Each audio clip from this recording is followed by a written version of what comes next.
మరో air India విమానం danger లో చిక్కుంది.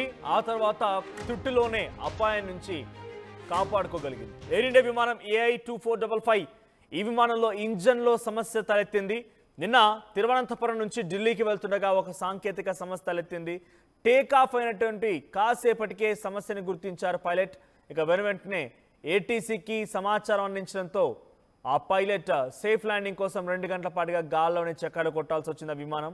అయితే విమానంలో కాంగ్రెస్ అగ్రనేత కేసీ వేణుగోపాల్ కూడా ఉన్నారట. ఆయనతో పాటుగా పలువురు ఎంపీలు, సుమారుగా 250 మంది ప్రయాణికులు అందులో ఉన్నారు. ఇక్కడ మనం చూస్తాం కేసీ వేణుగోపాల్ ట్వీట్ ని.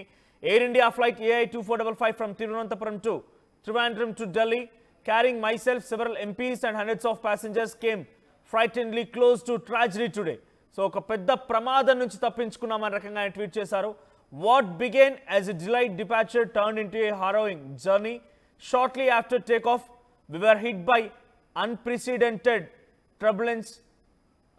About an hour later, the captain announced a flight signal fault and diverted to Chennai. For nearly 2 hours, we circled the airport awaiting clearance to land until a heart-stopping moment on first attempt. Another aircraft was reportedly on the same runway. In that split second, the captain's quick decision to pull up saved every life on board. The flight landed safely on the second attempt.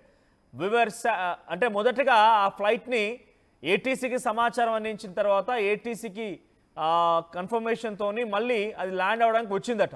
Land అవ్వడానికి వచ్చేటువంటి ఆ first అటెంప్ట్లో అక్కడ ఒక విమానం already ఉండిపోయింది. అది take off అవ్వడానికి ఉండిపోయింది, అక్కడ నిలిపేశారు.